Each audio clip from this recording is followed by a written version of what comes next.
como lo adelantábamos entonces, en la promo ya está aquí en la radio, está de visita en nuestra emisora. Voy a saludar a Paula, su nombre es Paula Escalona. Buen día, Paula. Buen día, Nacho. ¿Cómo estás? ¿Todo bien? Muy bien, sí. Bueno, nosotros antes que nada queremos agradecerte la predisposición que tenés por venir acá a la emisora. Gracias. La verdad que un gusto tenerte acá en la radio. Vos sos ciudadana venezolana. Sí. Venezolana. Estuve tentado unos días antes de llamarte, me digo, no sé, a lo mejor con todo este revuelo, ¿cómo lo estarás viviendo?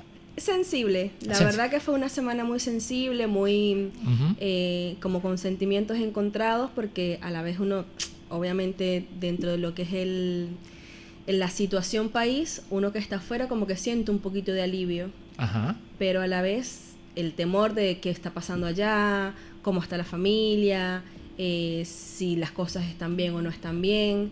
Entonces como que un poquito eso, un sube y baja de emociones con respecto a la familia, claro, a lo que vaya a pasar. Afortunadamente estos tiempos que corren nos acercan tanto las distancias de estos medios tecnológicos, sí. No son como tiempos atrás que... Claro, que era por cartas. Sí, llamadas telefónicas, ¿no? ¿Naciste en Venezuela? Nací en Venezuela. Sí. ¿En qué lugar? En Caracas. En Caracas. ¿Y viviste ahí? Sí. Hubo un tiempo, ponele de los 5 años hasta los 12 más o menos, viví en el Zulia, que es la parte petrolera, más petrolera de lo que es Venezuela, el sur del lago, todo lo que es la costa del lago como tal, donde está el relámpago del Catatumbo. No sé si llegaste a escuchar. No, la verdad que no. Es un fenómeno donde caen rayos constantemente durante todo el año. Mira. Sí, es muy lindo. Bueno, no tuve la oportunidad de conocerlo, pero viví un tiempo allí, más o menos de esa edad, hasta el 7º grado, y hice allí, luego otra vez de vuelta a Caracas hasta mis 27 años más o menos, que en el 2017, por obviamente situaciones económicas, yo decidí emigrar en ese momento a Colombia. ¿A Colombia? Sí, estuve en Bogotá más o menos 3-4 años, volví a Venezuela y luego vine para acá. Hace más o menos 3-4 años que estoy acá en Arias. Bien. ¿Vos tenés, Paula, qué edad? 33. 33 años. ¿Te acordás del presidente cuando eras chica? ¿Quién estaba? Yo me acuerdo mucho, no sé por qué lo recuerdo, pero me recuerdo mucho que estaba Rafael Caldera. Caldera. Y antes de Caldera, estuvo creo que 2 periodos si no estoy mal, y luego vino Chávez. En esas elecciones de Chávez, en el 99, me recuerdo lo que era el tema de las elecciones y no sé por qué yo le decía, a mí no me gusta. A mi mamá tenía 5 años, pero ese a mí no me gusta, yo prefiero el viejito, decía yo, claro. ¿No? Y bueno, en ese tiempo ganó Chávez. Al principio como que fue algo normal, un presidente más, pero bueno, al tiempo como que hubieron cosas que no fluyeron porque se rodeó de gente, a mi parecer, mala, gente con mala administración, gente que obviamente lo que hizo fue robarse, por decirlo de alguna manera, todo lo que era la economía del país. Vos en esos 27 años que estuviste viviendo en Venezuela, ¿recordás un momento próspero? ¿Cuándo fue el mejor momento de esos 27 años? ¿Te acordás con qué gobierno? No, la verdad ¿Fueron todos parejitos? Sí, hubo momentos, recuerdo mucho, por lo menos yo en ese tiempo vivía en el Zulia, en el 2002, que hubo el paro petrolero. Y habían parado unos buques en el lago de Maracaibo, que es donde normalmente se saca el petróleo, y eran unos días terribles. Había que hacer fila para cargar nafta o gasolina en ese momento. Me iba para taxista y obviamente tenía que madrugar para poder llenar el auto. De hecho, en casa tenía unos bidones llenos de gasolina porque no podía... era su forma de trabajo y si no lo tenía no podía salir a trabajar. Claro. Entonces tenía que recolectar bidones de gasolina, de nafta para poder surtir y poder trabajar. Eso lo recuerdo mucho. Lo que es en ese tiempo, bueno, mi mamá decía que hubo un momento en que pasó el buque, que lo dejaron como que pasar y fue como que un alivio porque bueno, se pudo terminar ese tema del paro petrolero. Claro. Luego, en un tiempo, no estoy muy segura en qué fecha, pero sé que el petróleo le iba muy bien estando Chávez. Perdón, ¿querés acercarte un poquito al micrófono? Gracias. Se vendía a $100 el barril de petróleo y era muchísimo dinero para la época, no sé, ponle que haya sido 2005, 2006 más o menos, entre esa fecha. Y el país estaba normal, o sea, la economía era tranquila, normal. Un sueldo, clase media. La gente trabajaba. Trabajador. Ya más o menos creo que en el 2010, 2012 en adelante fue que empezó más lo que es el tema de las restricciones de Estados Unidos. Chávez había hecho muchas expropiaciones de empresas privadas. Dentro de esas que está PDVSA, que es la empresa petrolera del país. Y que es estatal. Que es estatal, claro. En su momento era privada, pero claro, era manejada medianamente por el gobierno. Y hubo una fecha en la que él definitivamente la expropió y no se habló más nunca del tema. Como que, bueno, PDVSA es del pueblo, lo que él decía, pero nada más. O sea, de ahí en adelante no se sabía si se vendía o no se vendía el petróleo, si había o no había comercio. Fue todo muy, muy complicado por ese tema porque como que no había manera de saber qué era lo que estaba pasando. Internamente la gente obviamente seguía trabajando, seguía haciendo sus cosas, pero bueno, empezó la escasez, no había producción. Claro. En Venezuela hay una empresa que es parecida a Arcor, acá, que es la que produce alimentos, que es Empresas Polar, que es la que produce la mayoría de los alimentos en Venezuela, y fue la única que no expropió. Pero si no tenía ingresos de insumos, obviamente no podía producir como se requiere para lo que es el consumo, obviamente, de alimentos en el país. Claro. Y fue bastante complicado. Lo que fue desde el 2015 al 2017, 2018, la escasez fue terrible. ¿A qué punto, por ejemplo, de ir a un supermercado y que no haya qué? Y tenías que hacer filas desde la mañana, te avisaban y te decían, bueno, hoy, por ejemplo, por decirte, en Don Higinio llegó la leche, o llegó el arroz, o llegó la harina pan, que es lo que normalmente comemos, que es la harina con la que hacemos las arepas. Y te dicen, bueno, hoy llegó y van a dar 2 por persona. Entonces la gente se iba a hacer la fila a las 5 de la mañana o hasta antes, a esperar que llegara el camión, que descargaran para poder comprar. O sea que un trámite para comprar algo tan básico como es harina o leche te demandaba... harina, leche, azúcar... Horas de espera. Horas de espera. Sí. Y llegaba un momento que era finito, eso se limitaba y, o sea, no había más. Tenías que recorrer. Tenías que recorrer, qué sé yo, en el día 5 supermercados como para hacer un mercado medianamente para una semana, por decirte algo, dependiendo de la cantidad de familia que tuviera. Increíblemente, perdón, o lógicamente el petróleo siempre es un tema común, ¿no? Dentro de Venezuela. Siempre aparece el tema del petróleo como un tema prácticamente fundamental o principal dentro de la economía, del trabajo y demás, ¿no? Sí, porque es lo único que producimos, lo único que sacamos, por decirlo así, de la tierra.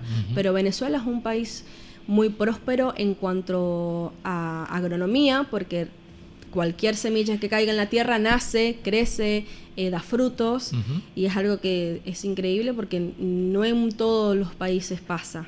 Claro. Tenemos un clima que es un clima, no hay estaciones, es prácticamente verano, por decirlo de alguna manera, porque es un clima estable en todo el año. Hay meses en los que hay sequía y hay meses en los que hay lluvia, o el invierno, lo que llaman como tal, que es más o menos entre agosto en adelante, que empiezan las lluvias. Pero bueno, no hay como tal otro ingreso diferente al que sea el petróleo.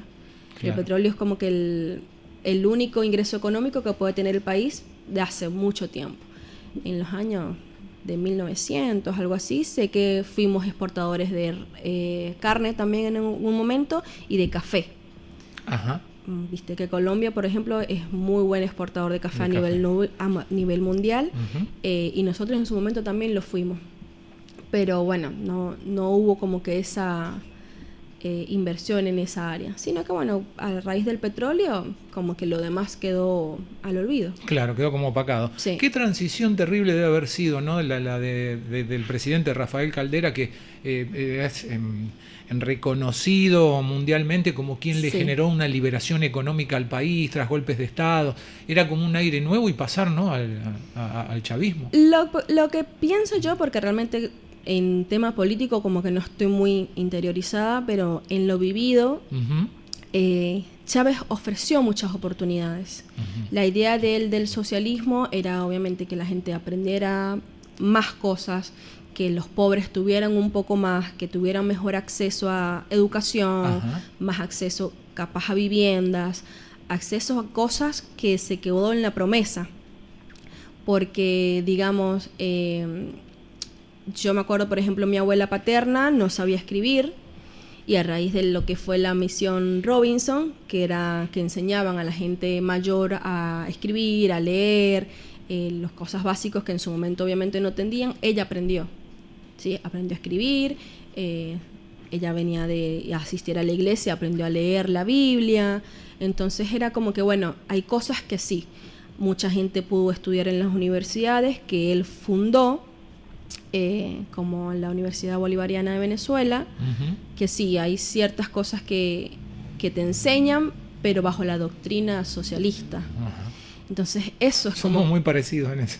Claro, entonces eso es como que lo que hizo un choque fuerte, porque sí, obviamente la gente menos pudiente pudo tener acceso a educación, a cosas que a lo mejor en otros gobiernos no tenían, pero bueno, como todo, lamentablemente si le das el pescado ya a la persona, no va a aprender a pescar y en algún momento se va a morir de hambre. Claro. Entonces, creo que eso es fue lo más, y es lo más complicado que aún pasa en Venezuela.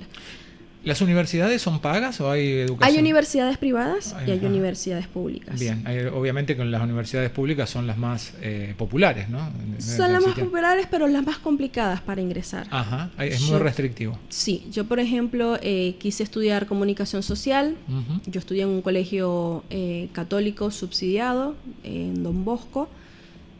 Salí como técnico medio en tecnología gráfica, todo lo que es tema de impresiones, imprenta, libros, estas cosas, diseño gráfico.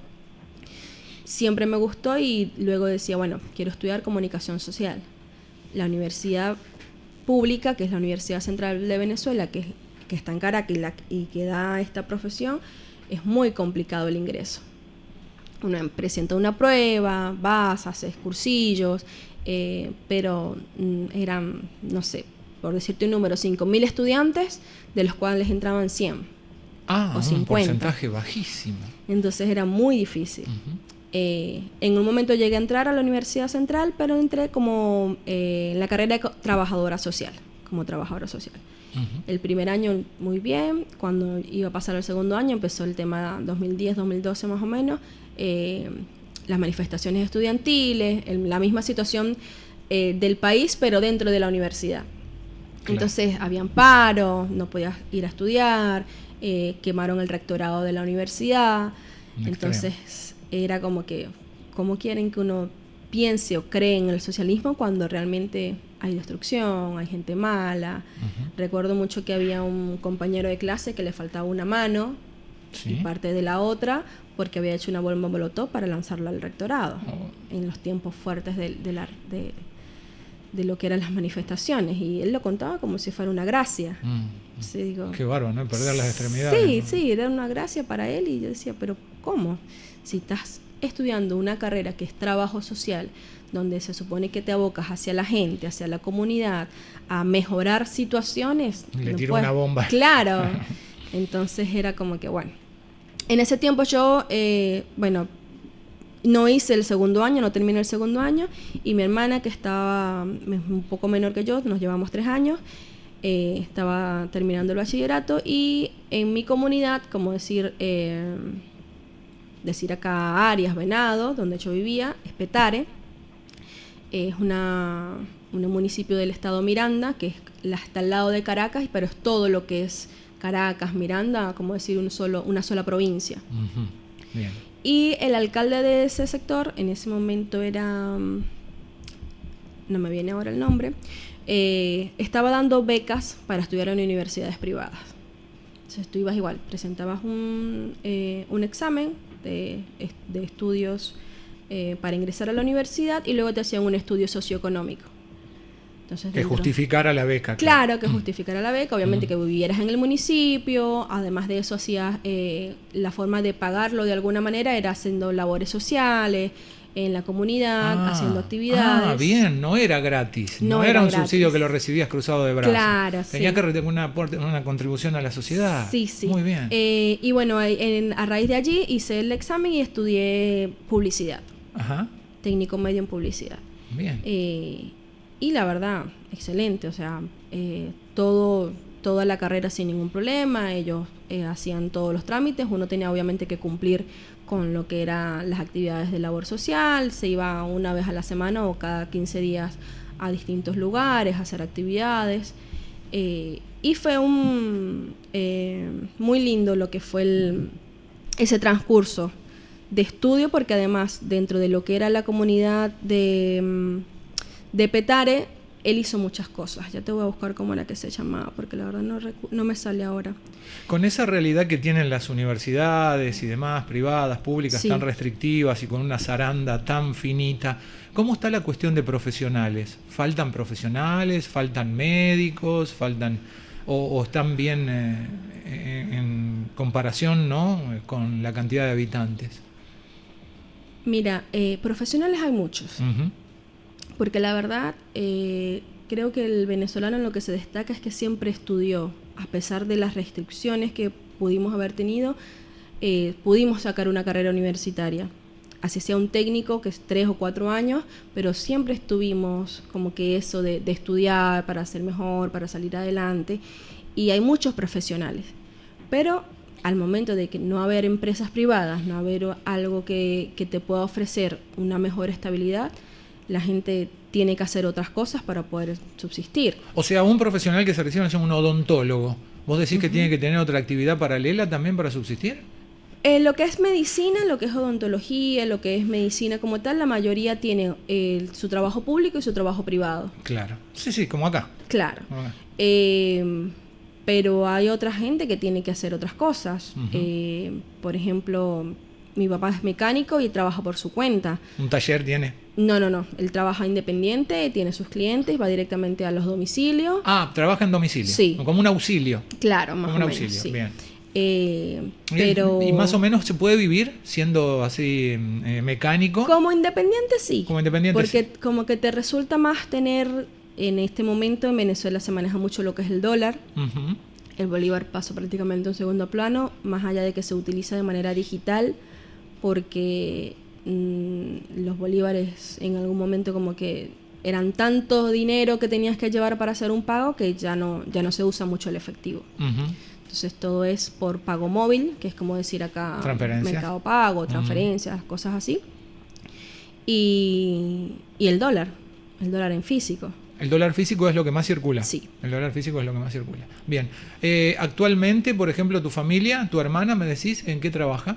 Mi hermana actualmente no está trabajando, pero Ajá, ella es administradora, estudió también por este sistema de becas en una universidad, uh-huh, como licenciada en administración. Tiene ahora 2 niños, el niño tiene 8 y la niña tiene 6. Y bueno, hace 2 o 3 años más o menos que no está trabajando por cuidar a los niños. Pero bueno, el esposo de ella es licenciado en computación, trabaja en una empresa que trabaja obviamente para gente de afuera, uh-huh, y a raíz de eso, bueno, tiene un buen sueldo, por decirlo, para poder alquilar, para poder tener una estabilidad en cuento a lo que es la convivencia diaria. Bien, no tienen un problema económico inminente. ¿Y la cuestión esta de la escasez de productos sigue hasta estos días? Ahora no. Yo creería que en el 2018-2019 sí, hubo un convenio, no, de verdad te miento si es así porque no lo tengo seguro, uh-huh, pero sé que hubo como un convenio con los árabes y la gente pudiente pudo empezar a exportar cosas turcas, árabes, no estoy muy bien segura. O sea, importar. Importar para poder abastecer lo que era la alimentación. Entonces se crearon como una especie de supermercados grandes, pero eran más bien como unos galpones en donde ellos abastecían de productos extranjeros.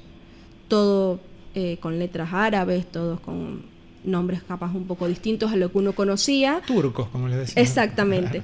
Pero hubo más abastecimiento. Obviamente más caro de lo común, pero ya no había esa escasez como había en ese tiempo donde no se podía prácticamente comprar. Claro, tal cual.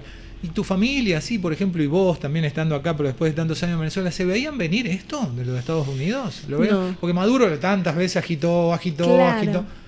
No, ¿sabes qué pasa también, Nacho? Que en Venezuela no hay medios de comunicación. Ajá. Hay pocos. ¿Radio Caracas existe? No. No existe más. No. El más famoso era Radio Caracas. Sí, Radio Caracas de televisión, RCTV y Venevisión siempre fueron los que más renombre tuvieron dentro del país como tal y afuera también, porque por lo menos sé que Venevisión en un momento tuvo un auge grande en cuanto a novelas, eventos y cosas que se veían en algunos otros países.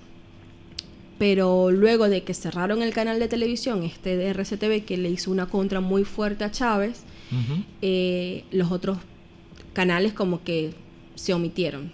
¿Y Maduro tiene un canal oficial? ¿Que hay un canal estatal? Hay un canal estatal que se llama Venezolana de Televisión, que es el canal 8, donde normalmente pasaban la mayoría de las cosas del gobierno, pero ahora al parecer, por lo que he escuchado y me han referenciado a mi familia, está como en mute, está como muy neutral, está como muy...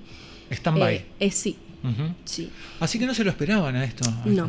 Yo varias veces le pasé la información. Mira, ¿qué pasa con esta noticia que están diciendo que las embarcaciones, que hubo unos buques que agarraron en el Caribe? Y no sabían, no. ¿Pero no tienen acceso a internet? ¿O es limitado? Sí, hay internet, pero como que la gente... ¿Qué pasa? Tienen tantas cosas que hacer en general en el día a día que no pueden sentarse a mirar y a decir, sí, ver noticias no es como acá, que al mediodía te ponen la noticia y lo ves. No. La gente está trabajando todo el día, llega a su casa a la noche y tienen que ponerse a llenar los tanques de agua, porque el agua lo ponen 1 o 2 veces a la semana. Si tienen que llenar garrafas de gas, tienen que hacer la cola para ir a comprar la garrafa de gas. Ahora el tema de la electricidad ha mermado un poco, pero en su momento había apagones en los que pasabas 8 horas sin luz. De hecho, en el Zulia, que es donde mi abuelo paterno, hay muchas veces que se le va la luz y dura 8 horas sin luz. Es increíble eso, que una economía esté así con la mayor reserva de petróleo del mundo. Sí. Es increíble, es ilógico, ¿no? Es una locura porque uno dice, somos tan ricos, pero a la vez tan pobres que no hay manera. O sea... parece un chiste, la gente dice, no, que comían mango. Sí, se comían mango porque es una fruta que en cada vereda hay un árbol y... Como las mandarinas acá. Claro, entonces la gente tuvo que hacer 1001 cosas con eso para poder subsistir porque la verdad no había otra cosa. Me acuerdo una amiga que me dice, me cansé de comer sardinas porque era la única forma como que de, tener una proteína en la mesa. Claro. Entonces como que... fuerte, la verdad fue muy fuerte. La verdad que sí. Bueno, ocurre esto de Estados Unidos, lo toman de prisionero a Maduro, enseguida te comunicas con tu familia. Sí. La noche anterior habíamos visto un programa en la televisión de noticias que decía que no era posible, que Trump estaba como que buscando de que China y Rusia se dieran cuenta del poder que él podía tener, pero que realmente no iba a pasar nada. Al otro día cuando me despierto y miro yo, ¿qué pasó? Una amiga que está en Colombia me dice, Paula, ¿cómo está tu familia? Mis papás viven en el centro de Caracas, por decir, a 2 cuadras de lo que es el Capitolio, donde está se supone que ¿La Casa de Gobierno? La Casa de Gobierno. ¿La ciudad cuántos habitantes tiene Caracas? Mira, creo que son 6 millones de habitantes, más o menos. Sí. Sí. Pasa que Caracas como tal, la ciudad es pequeña, pero alrededor lo que es Miranda es grande. La mayoría de la gente que vive en los alrededores va a la ciudad a trabajar. Y bueno, me dice, ¿cómo está tu familia? Y yo, mira, también. Cuando miro, tenía una prima que había estado en Higuerote, que es una de las costas donde fue bombardeado. Ajá. Gracias a Dios no les pasó nada, estaban en una residencia, un club turístico. Sí. Pudieron regresarse sin problema. Mi abuela estaba también en una casa de campo que tenemos más o menos cerca y me dice, yo escuché, pero pensé que eran fuegos artificiales. Claro. Estamos en temporada navideña, la gente Fiestas, ya está de fiesta.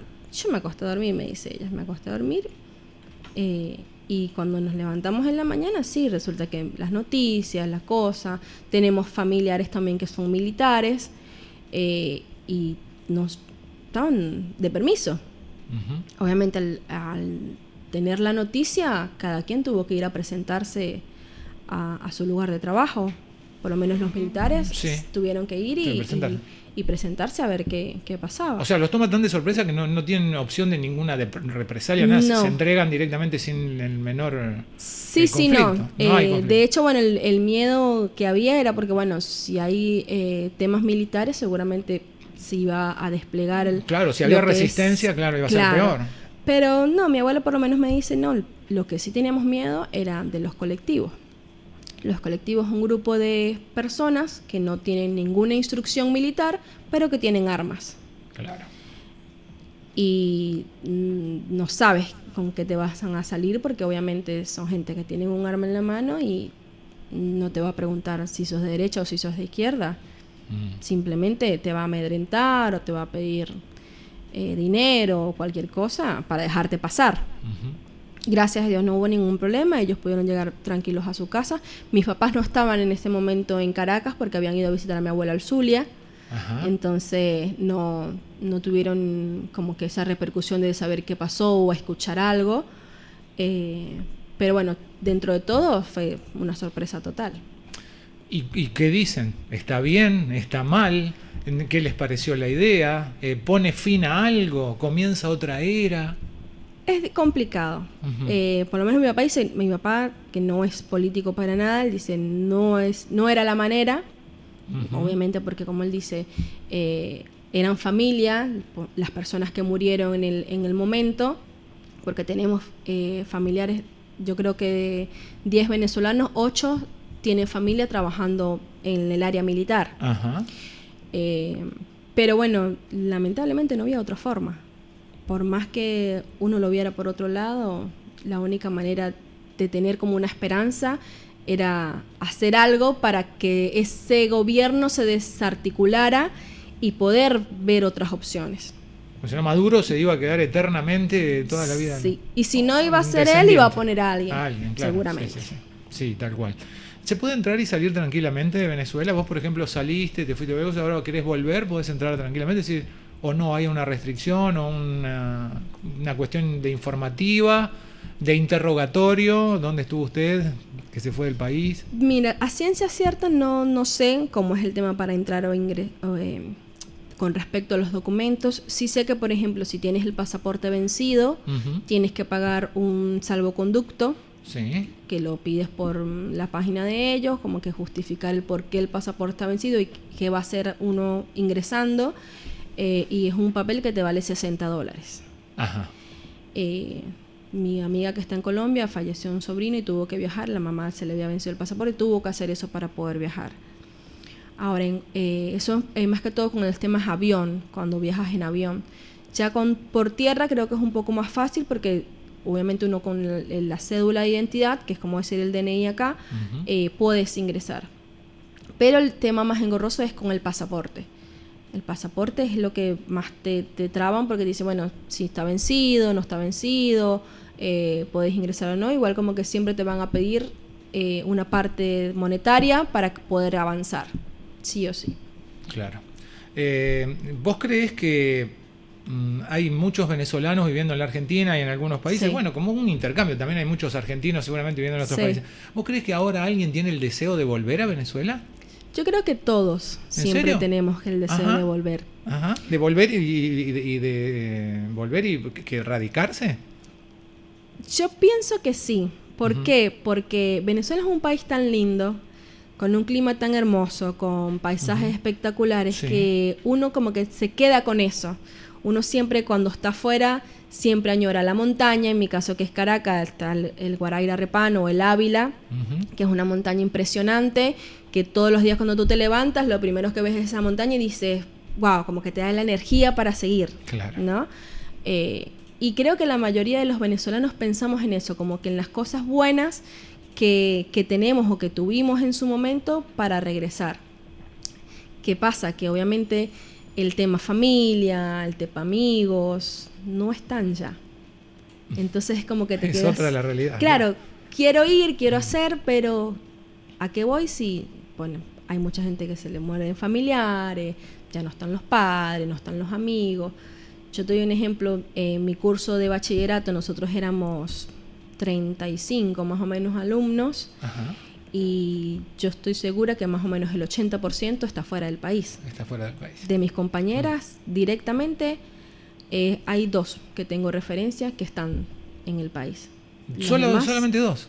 Sí. Solamente los 2. demás estamos regados por el mundo. ¿Y acá en Arias? Acá en Arias conozco que hay una chica que es María José. Ajá. La invité también para que viniera hoy, pero bueno, por temas de trabajo no pudo. Que está acá. Y hay otra chica, si no estoy mal, que creo que se llama Daniela. También la tengo vista, pero no tengo mucho trato así. Acá en el pueblo. Pero, por ejemplo, tengo familia en Mar de Plata, unas primas que están allá. Y tengo familia en Chile. Tengo familia por un montón de lados que, bueno, dirían, estamos invadiendo al mundo, pero de forma buena, ¿no? Son una familia numerosa ustedes, ¿eh? Sí, normalmente sí. Por lo menos mi abuela materna tuvo 12 hijos. Claro. Entonces, sí, somos bastantes. Tienen, y varios así dispersos. Sí. Varias gente que ha viajado. Una familia completa, mi tío mayor materno, con sus hijos y su esposa, están en Chile. Claro. ¿Qué tema el desarraigo? ¿No lo sufriste mucho? Capaz yo no tanto, ¿no? Al estar yo sola, como que no tener hijos o no tener como tal un arraigo familiar tan fuerte, no lo sufrí tanto porque, bueno, cuando estuve en Colombia iba y venía, podía ir a Venezuela a visitar a la familia.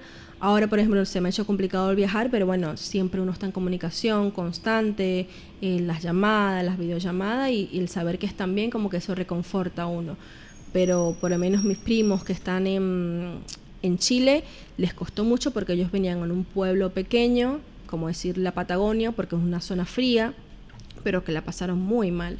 ¿Ah, sí? Porque no llegaban los alimentos, no había producción, era un pueblo de productor agrícola, y al no tener producción, obviamente el pueblo no podía subsistir.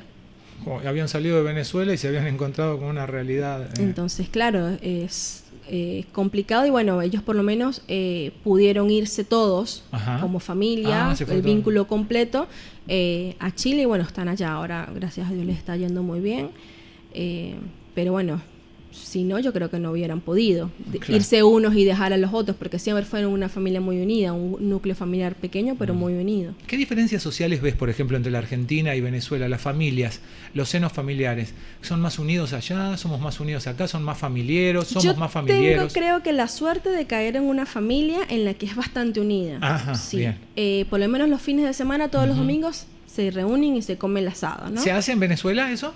Se come sopa. Bueno, pero se reúnen. Sí. No importa, claro, sí, pero se reúnen. Come sopa y sí, no perdemos una oportunidad para reunirnos, para compartir. Los cumpleaños de todas las familias, a mínimo una torta se hace, se comparte. La cerveza obviamente no puede faltar. Pero sí somos muy familiares, sí, mucho. ¿En cuestiones de seguridad, por ejemplo, en Caracas, de vivías? Mira, hubo un momento que era terriblemente caótico, porque no podías salir con el celular, por ejemplo, en la mano porque te lo arrancaban. Yo muchas veces también cuando iba a trabajar y estaba en Caracas, me llegaron a abrir la mochila con una navaja. Y yo que veo la mochila rota, ¿qué pasó? Sí, se me habían puesto detrás y me quisieron abrir la mochila y eso que la cargaba así de lado como para que no la puedas tener en la espalda. Las motos, te asustás apenas las escuchás y agarras tus cosas, las guardás. Buenos Aires. Sí. Bueno, no, porque es ciudad, me parece que también va mucho más por ese lado. Pero ahora me parece que está un poco más tranquilo. A nivel general la gente puede salir, puede ir a las bien. plazas. Bien. Mi hermana que tiene los niños pequeños los puede sacar a pasear. Como que está un poco más tranquilo.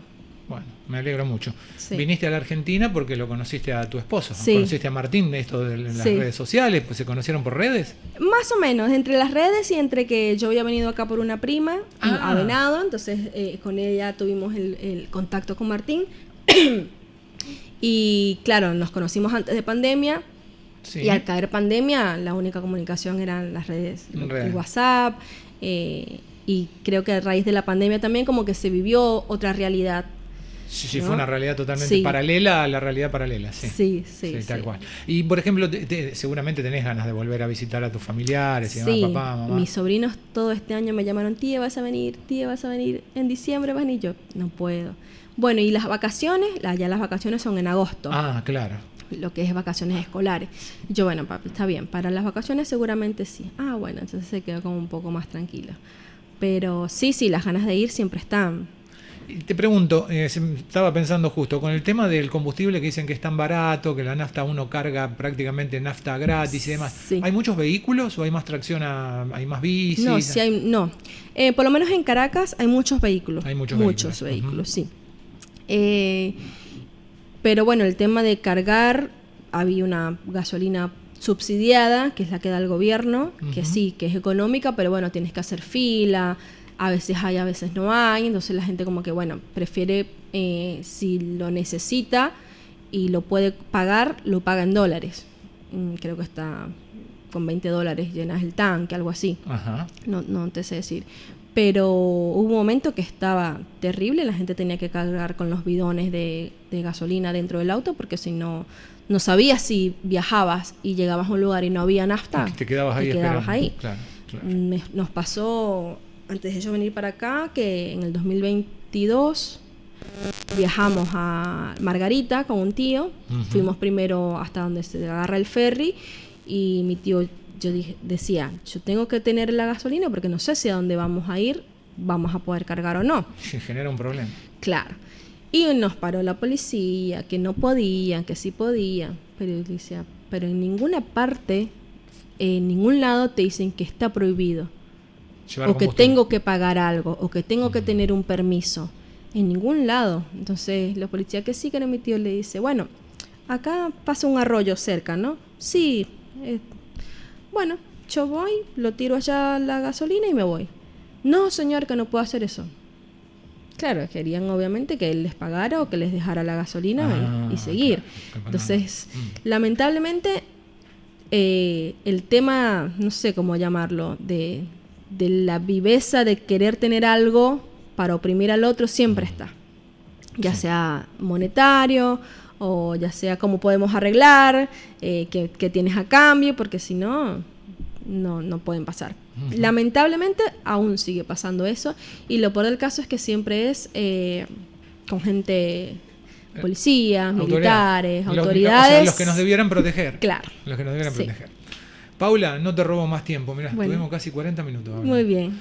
Muchísimas gracias, la verdad. Muchísimas gracias por aceptar venir acá hasta la radio. Me encanta, hablar con vos, sabemos, porque tenemos cierta cercanía, por la amistad que tenés con mi hijo y demás. La verdad que un gusto escucharte, queda documentado esto. Y bueno, la verdad que si pensás viajar, volvé, porque nosotros ya te sentimos como que sos nuestra, sos de acá, de Arias. Así que muchas gracias, Paula, que tengas un excelente año. Igualmente, muchísimas gracias.